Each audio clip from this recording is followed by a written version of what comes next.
Hey guys, thank you for stopping by. Don't forget to subscribe, like, and share.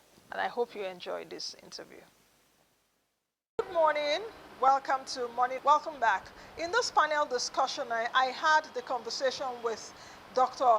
Chukwuka Onyewana, who is the Executive Director at the Center for the Study of Economies of Africa, CC. I also had Dr. Sarah Alade, who was an acting governor of the Central Bank of Nigeria and the former deputy governor at the Central Bank of Nigeria in charge of economic policy. Mr. Mohammed Shuaib also joined us. He's the Group Executive Director, Emerging Africa Group. The last but not the least, of course, Dr. Oho Kitty joined us. He's the Chief Executive Officer of Think Business Africa. And in this panel discussion, we had to really take a look at the different angles which the report has spoken about and see how we can, get some Nigerianized solutions to some of the challenges that we are facing. So take a listen. So let me start with Dr. Sarah Alade. We had what precious, the report earlier on, the presentations. From what we've seen and the vantage position you had at the time, acting governor of the central bank, deputy governor economic policy for a while. I also know you worked with the former minister of finance. You would have seen Nigeria's enormous potentials. And it raises the pertinent question that why is Nigeria off track, in meeting some of these SDGs? What are the systemic challenges or barriers that hinder our ability to translate our wealth and human capital into tangible improvements in human development indicators? Nigeria is a country of 220 million people. It also depends on who you are listening to or which report, since we haven't done a census in a while. With the human capital, why is it difficult for us to translate this human wealth into human gain? Yes, Dr. Alade. Thank you.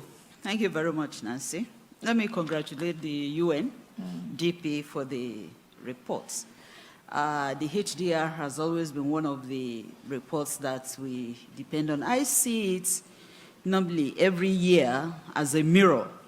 When you think you've done so well, you then come back and look at the Human Development Index and find that we are right at the bottom, either for the health or whatever issue. So it's always been something that encourages us to do more. Now, as to the kind of problems that we have, we do have challenges, and these challenges are not, even the Honorable Minister did mention some of them, why we are failing in the SDG. For instance, one of the biggest ones we have in the country now is insecurity. And unless there's security of life and property, security of food, there aren't too many things that you can do. So it's one big elephant in the room that unless we're able to address and surmount, then we continue to have problems. We also have the problem of youth. Our youth is an advantage, but you have a youth unemployment where you cannot provide jobs for people. How do they contribute? How do you then contribute to their welfare? How do they take care of themselves, let alone take care of others? That's another big problem that we have. But let me come to the biggest ones. A lot of things we would have loved to do, we cannot do because of constraint in our physical space. We just do not have the funds, the money, to be able to do many of the things that we want to do. In the past few years, we've been running deficits. Our deficits have gotten larger. With the years, you have a lot of things you want to do, but you cannot do them because the money is not there. So if you bring it to that, you then find that, it's not surprising that we haven't done as much as we can. We lack infrastructure. There's infrastructure deficit everywhere. We're supposed to need some billions of dollars to be able to fix our infrastructure within the country. So a lot of issues that we do have. Unemployment, even our institutions. We talked about agency here, talked about institutions. Our own institutions are weak. We need to strengthen them. Good governance and a lot of things to make sure that we also have value for money with the amounts that we spend, in the country. Thank you. Thank you, Dr. Aladian. At least reading out the challenges that we've had in the past. Now, Dr. Ekwana, let me come to you. Of course, we've listened to the report. We saw when Precious was presenting it earlier. Nigeria's HDI, of course, value for 2022 positions us at 161 out of 193 countries and territories. But like I said at the beginning, it's not for us to really blame right now, because what has happened has happened. How do we move forward? It's what we will be getting from this panel.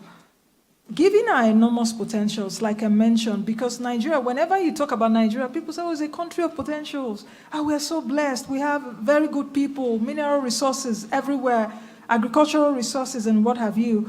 Yet it raises that pertinent question. And the question for you, Dr. Ekwana, is that why is Nigeria still off track in meeting the SDGs, despite the abundance, resources, and potential for progress? And I know that the Senior Special Assistant to the President on SDGs, of course, I expect her that she will give us one or two comments when we come to the audience, whether she would also lend her voice to this question later. So, Dr. Ekwana. Okay, thanks, Nancy, for that question. And thank you to UNDP for the launch of this human development reports. As a research institution, such reports are very critical for our analysis and our role in advancing evidence-based policy making. So I'll start by reiterating that Nigeria has what we call good fundamentals. We have a large and youthful population. We also have a growing fintech, digitalization sectors. We also, Nigeria also has this demographic dividend that should be explored. However, in terms of human development indicators, Nigeria has always had poor indicators of human development. And I'll just reiterate on some of these poor figures. Nigeria actually has one of the worst health and education outcomes. Nigeria has the highest out-of-school children in the world at 18 million as of 2022. In terms of infant mortality, as of 2023, Nigeria has 55 infant mortality deaths per 1,000, which places Nigeria at number 14, highest infant mortality in the world. And so you can ask, so despite these potentials, why are we having these poor HDI indicators? One of these reasons is that we don't actually prioritize health and education in our resource allocation. So it's about prioritizing resource allocation. There are some standards. The World Health Organization recommends about 15% of budget allocation on education, on health, while UNESCO recommends 15 to 25% allocation to education. For Nigeria, these two sectors have always been below 10%. So there's an issue of prioritization. Sarah Lede mentioned that we don't have the finances, but even with the finances, we do not prioritize health and education sectors. And this is driven by issues like the cost of governance, issues like expenditure on what we call wasteful spending, like fuel subsidies, and also duplication. The cost of governance also arises from duplication of role responsibilities among government agencies. So these are all governance and accountability mechanisms that are not effective in Nigeria that, trigger that lack of prioritization of these sectors. And other drivers of these poor human development indicators, some of them have been mentioned by Sarah. One is infrastructure deficit. In our research on basic education, a lot of schools don't have fences. Almost 90-something% of schools in rural areas don't have toilets, effective toilets. And you see, there's a huge infrastructural deficit within these sectors, and Nigeria has an overall huge infrastructural deficit. And then recently, insecurity is one of the drivers of these poor HDI. Out of school children is really correlated with the insecurity situation. There's a lot of banditry, kidnapping, and terrorism within some areas with these high out of school children. So all these, all accumulate to these poor HDI indicators. Thank you. Okay. Dr. Okiti, from what we've heard, of course, from Dr. Sarah Lade and Dr. Onyekwana, and what Precious presented earlier, what is constant is also we are becoming also more polarized, because there was so much polarization in the world in that report when I also went through it. What are your reflections on the standpoint of the HDR? And how can we shift the narrative away from what Dr. Sarah Lade has said, that we are starved of funds? Dr. Onyekwana says, no, even the money we have, we don't budget enough health and education, which are indicators to improving human development. So how do we shift that narrative towards a more collaborative approach to addressing global challenges as well as fostering sustainable development? But even while we're addressing global challenges, let's also think nationally. Okay, thank you. I hope that question was not too much, because I saw you like this and like, okay, how am I going to answer this? Yeah, thank you, Nancy, and thank you so much, UNDP, for inviting me here. I mean, let me just echo what everyone here has said. Thank you for the report, fantastic report. I mean, it's been something to always look forward to for whether you're an economist or a social commentator over the years. And obviously, the report this year is not disappointing. So I will just talk about two things. If you look at the report, especially the summary done by Precious, it kind of outlines four things in Nigeria, and I think that is where we should. If you look at all the reports over the years, there are four things that are very, very peculiar about Nigeria, and I think those are the areas where we should focus. One, obviously, is a growing poverty. In terms of poverty, I mean, we are poverty capital of the world. The second one, obviously, is out-of-school children, which Chuka mentioned. The third one is insecurity, which has become a very, very big issue in the last 10, 20 years. So when you look at all these points, these are very, very critical areas. So how did we get here? How did we get here, and how do we get out of this place? The bottom line of every development, whether it's a family unit development or a business unit development or a national development, the bottom line is fiscal. So that is where the problem is, and that is where we must go to in order to address the problem. So I'm talking about polarization. What many people may not have figured out is that in the last 20 years, our fiscal policy and expenditure has actually got worse. And I will tell you some of the dimensions in which I mean. So let me give an example. One is fragmentation. So if you look at a fiscal policy of probably 20 years ago, 20 years ago, fiscal, I mean, of course, the leakages were there, the corruption were there, yeah. But you will not see the thinking of a government or a group of senators thinking that the best way to spend 3 trillion is to put boreholes in local governments. So, no, I'm not talking about the corruption aspect. No, I'm talking that is not the thinking. The thinking will probably be,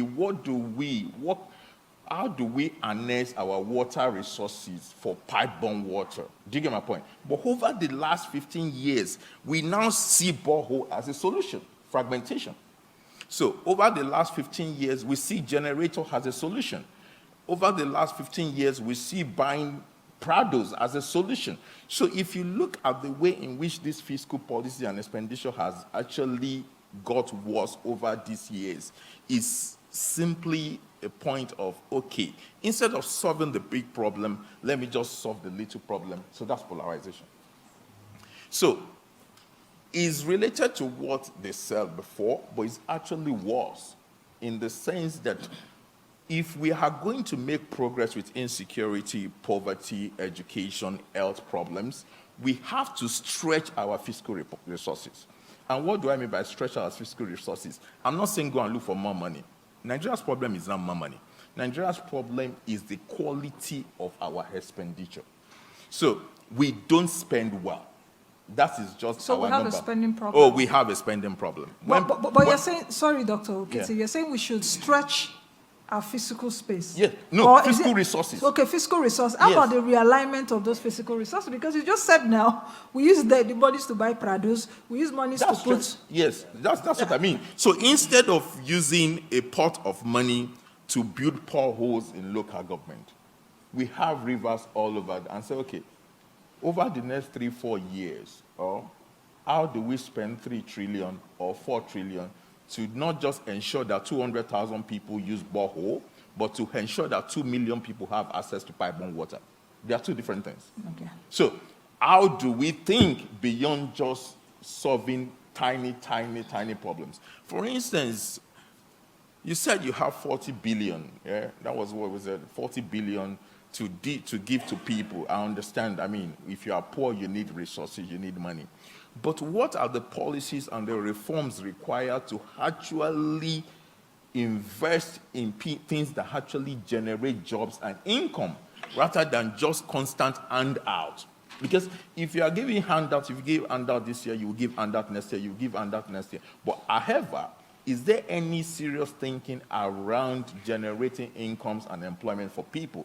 Not as much as I would like to see. So the point, when I mean stretch fiscal resources, we have this quantum of resources, and I don't think we are stretching them in terms of the reforms that is required, the policy investment that is required, and those are the things that we need to prioritize, rather than just doing what I call politics for today, rather than for the next 5 years. Yes. Okay, that's quite interesting. Yes, please clap.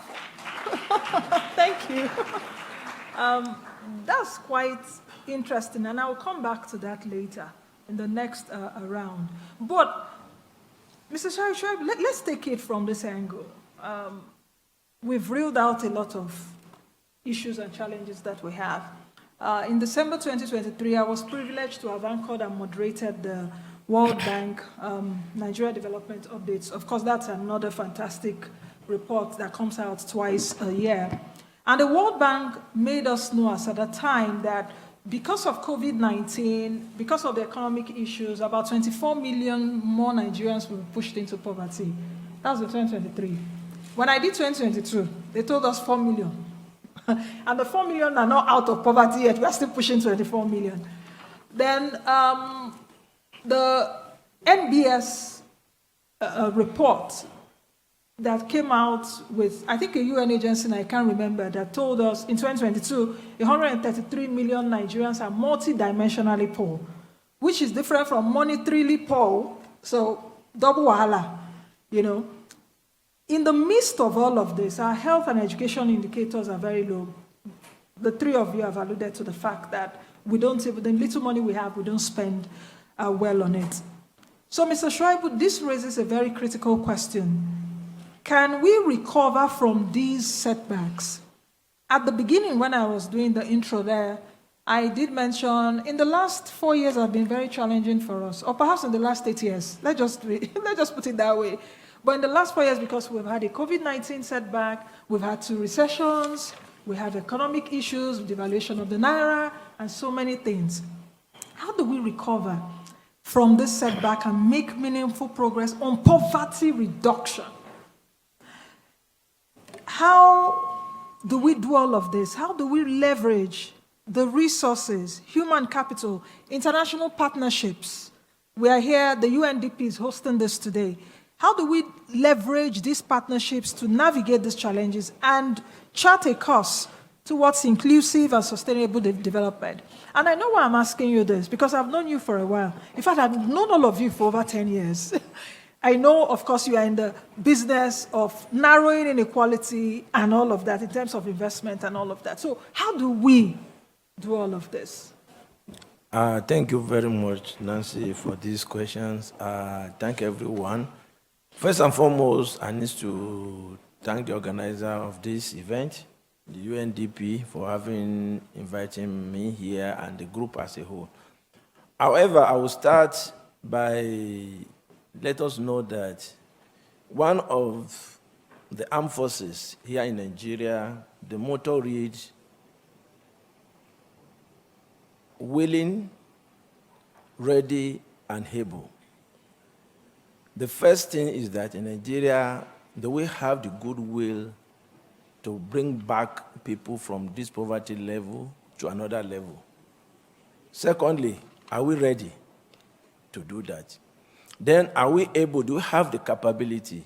Yes, we have the capability to do that. However, the first thing which I would say is that in line with what we have just said, we have been having inconsistent figure. And what we should know is that what you cannot measure, you cannot control it. Yeah. If we are talking of bringing back, yes, we have the capacity to bring back to our glorious life, but do we have the data? Do we have the figure?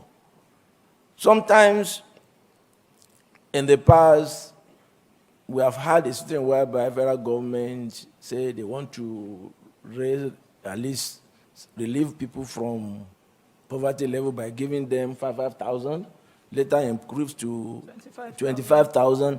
But do we have the data?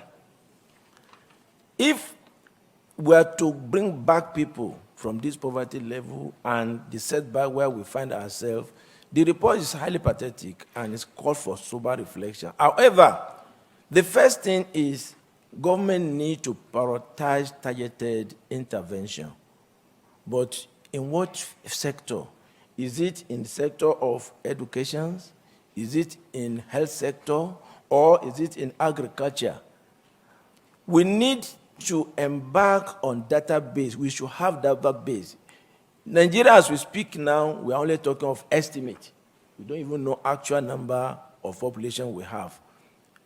Now, it's very critical for us to, first and foremost, determine the quantity and what are we really doing, so that if we have the figure, we can now plan what we think will be good. Secondly, we need to invest in human capital. I believe everybody in this hall now, including yourself and myself, we need to have identity. We find in line with what my colleagues have said, the educational system of Nigeria says 6334. And I recall a child who is in secondary school, by the time when he or she should be in SS1, should be able to know whether he is into science, art, commercials.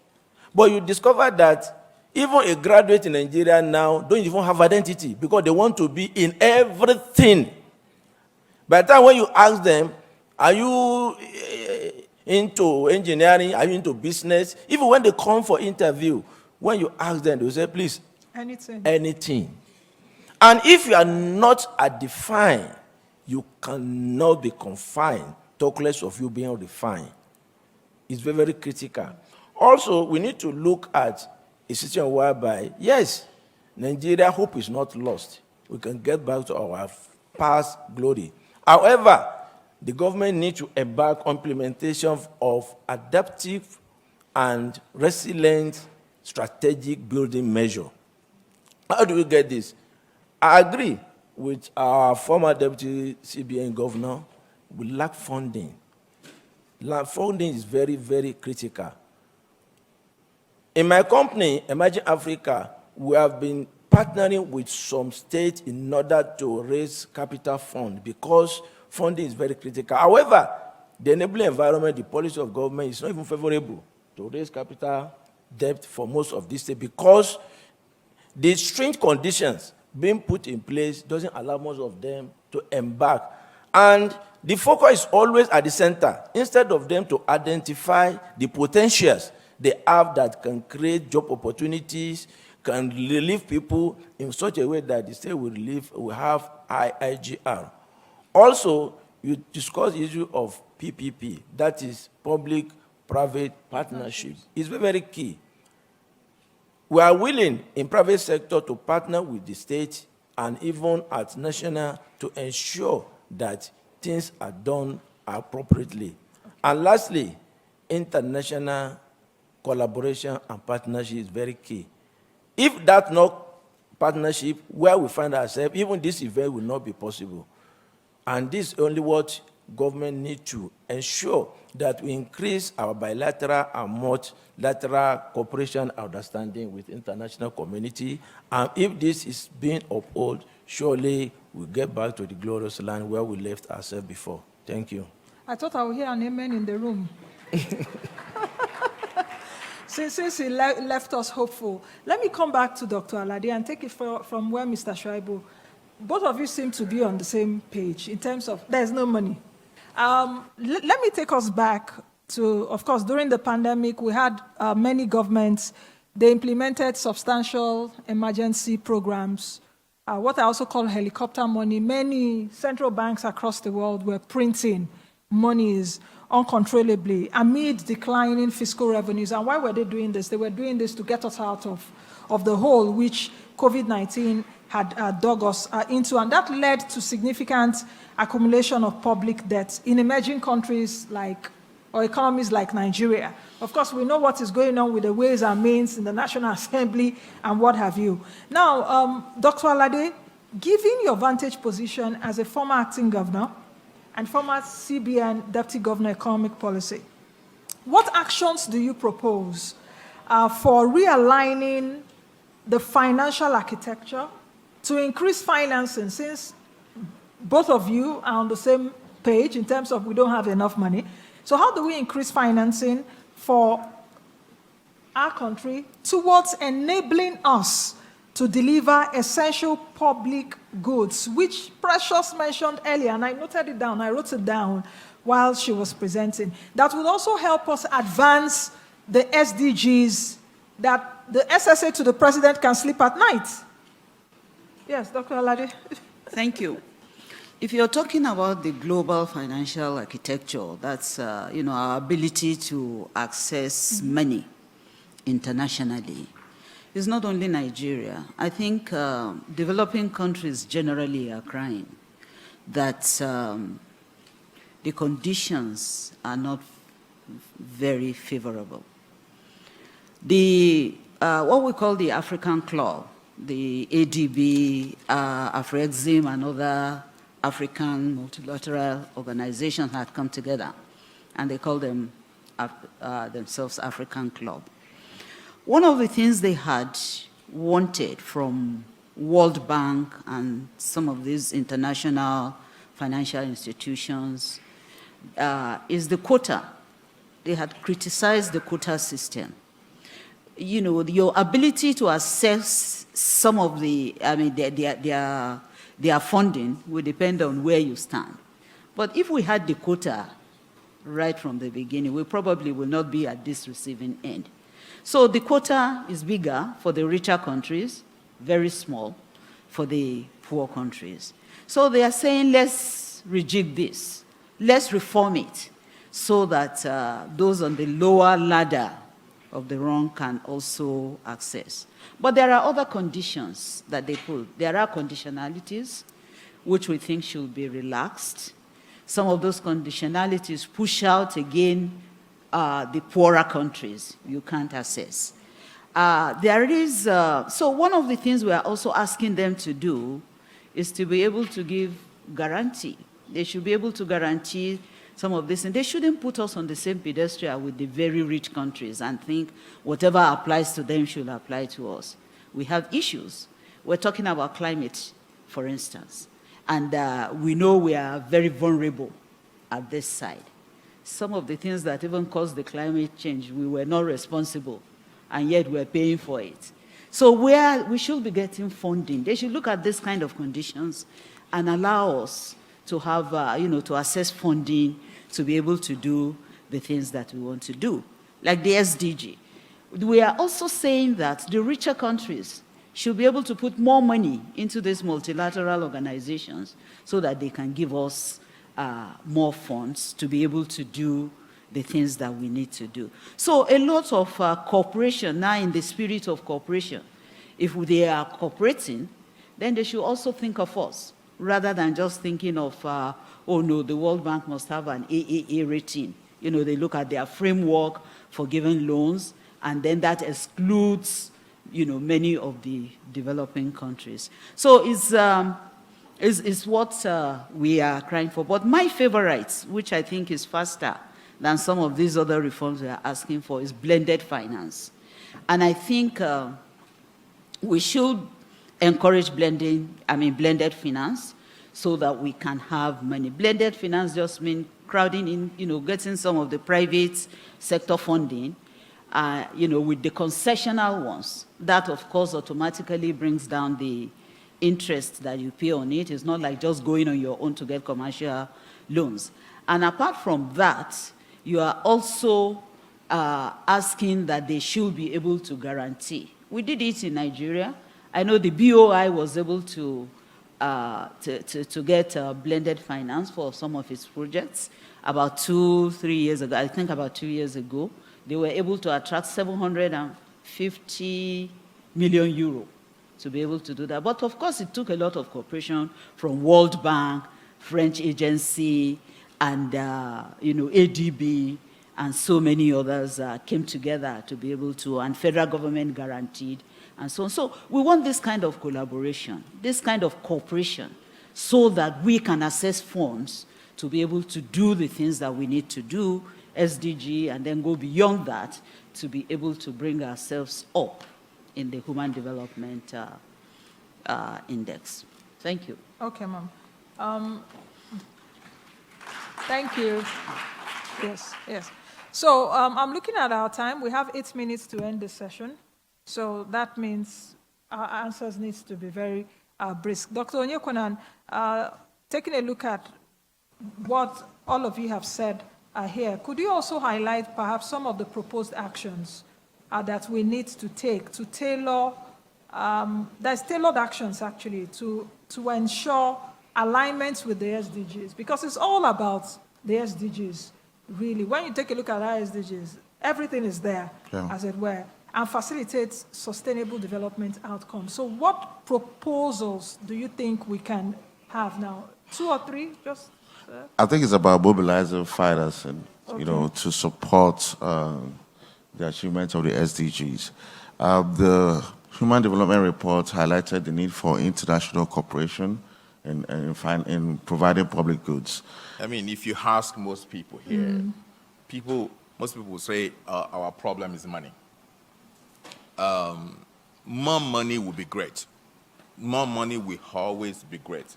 But we should be careful not to ask for more money and throw them into bad problems. Our structures at the moment are not right for any kind of development. So let me take some examples. So if you look at education, for instance, if you look at education, in the last 20-25 years, we have seen dramatic growth in private education. So what does the growth in private education mean? It means that my child in a school in Lagos is paying 3.5 million, 4 million to educate a child in private school, right? However, if you go to some other countries, that same amount of money, you can use it to train 3, 4, 5 children in a public school, the same level of education, stretching fiscal resources. So that's education. In the last 5, 10, 20 years, we have seen a growing number of people going abroad for their masters, for their PhD, for their degree. We all have our children there. How much are we spending? We are spending our money. We are spending our home money, £20,000 for a child a year. Nigeria's money. Why don't we raise education in Nigeria public school? I went to Hepoma. So that's where I went to, but I can't send my child to Hepoma today. AAU? Yes, I cannot send my child. Why don't we bring those resources together and stretch it and educate more people? Health, private, everything. There's nothing wrong with private, but what I am trying to say, the structure at the moment, with more money, you can't still deliver more. You will just be throwing bad money at bad problems. So whether it's water resources, whether it's NEPA, we all have generator at home. Each generator now is 20 million. You buy diesel, 1,200 per liter. What does that give you as an individual? That same resources can stretch 10 or 20 households if we use those resources together. The structure at the moment is weak. Dr. O'Keefe. Now, Mr. Shuaibu, what are the plugins for private sector? The role in achieving sustainable development, whether in climate change, whether we're talking about education. Even Dr. Okiti has said everything is private now. Insurance is private, everything private. So is there still a plug-in for private sector in achieving all of this very quickly? Yes.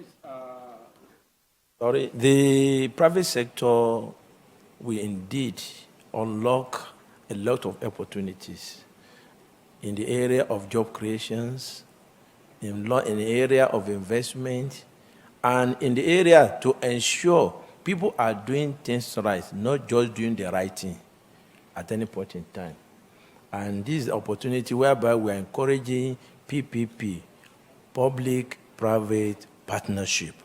And this will go a lot of way in getting things done, because people are looking at public sector as just non-profit making sector. But private sector, if everybody focus on private sector, definitely things will change and it will turn things over for us all. Thank you.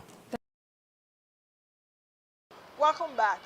Just before we go, we also had the Minister of Youth Development join us, Dr. Jamila Bio Ibrahim. And her contribution to this conversation was also from the path of youth development in the country.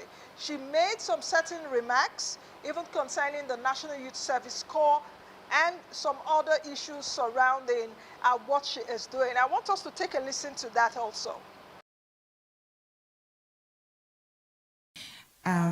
If you remove the tools for insecurity, which is largely the young people, because most elderly people have perhaps a deeper sense of meaning to life, and you hardly find older people engaging physically in insecurity. Or yes, they might be the masterminds, but the young people are the frontliners and the tools. So I agree that we need to get our priorities right. And that's why we will continue to be the voices of reason within government to ensure that our priorities are right.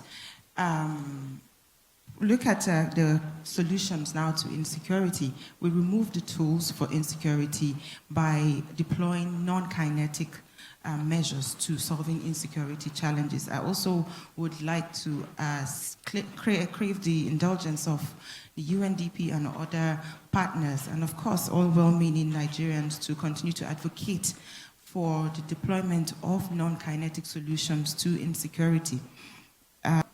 What I haven't heard is the fact that we have largely, our challenges are a people problem, right?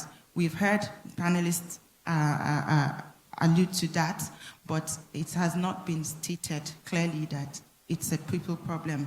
Why do I need to have a generator worth 20 million on my street when I can partner, or we can create a cluster on that street to create or generate our own power? So these are some of the things we need to really reflect on as a people. And when I say people problem, it's not just leadership challenges now, even followership challenges. We are you find some Nigerians on the queue, they want to cut the lines and all of that. So this is also like a form of an innate loss of discipline and the moral fabric of society diminishing and all that. And speaking of Prados, I'm happy to say that I'm actually proud to say that the Federal Ministry of Youth Development, if you look at our budget, we haven't made any appropriations to procure Prados. We decided to use the old vehicles and, of course, resort to personal vehicles as well, because we believe that service is, being a public person or public office holder is about service to God and to humanity. So we decided that we were not going to channel resources in that direction, at least whilst we're able to stabilize. We're a new ministry, building the foundation, and of course, considering the fact that about 53% of the young Nigerians are unemployed. How many young people can afford SUVs? So as youth ministers with my colleague, we decided to be the models for young people, and that we must have an identity in order to be transformed, and but I think that aligns very well with the NYSC reforms that we hope to embark on as a ministry. Because you also mentioned that from the primary school or secondary school, young people don't understand, they don't have a sense of direction of, career paths and all of those professional, personal development goals and all of that. So we have decided that we're proposing to reform the NYSC and to create a platform for engaging undergraduates in the final years. In the final year, before they have contact or they are exposed to the NYSC program, to ensure that we do a proper matching with the employers during their years in school, the concluding year in school. That way, we will be able to guide them, through the career paths that they desire, and to also advise them on how to perfectly pursue such careers. And it's a wrap on today's edition of the program. Thank you all. We've decided to bring you that important conversation at the launch of the 2023 to 2024 Human Development Report by the Undp Nigeria. I hope that having watched this in the last few minutes, you have a better understanding of where we are as a world and what we need to do. The call is for government across all strata, both the federal government, the state government, including the local government. What can we also do as private sector? What can we also do as individuals so that we do not get stuck and, as the saying goes, leave no one behind? Thank you all for joining us on today's edition of the program. I will see you all again next time. Be the best you can be and be the change that you want to see. Bye now. Thank you for watching. In case this is your first time watching us, thank you. Don't forget to subscribe to our YouTube channel, drop your comments as well as like, and most of all, share our content.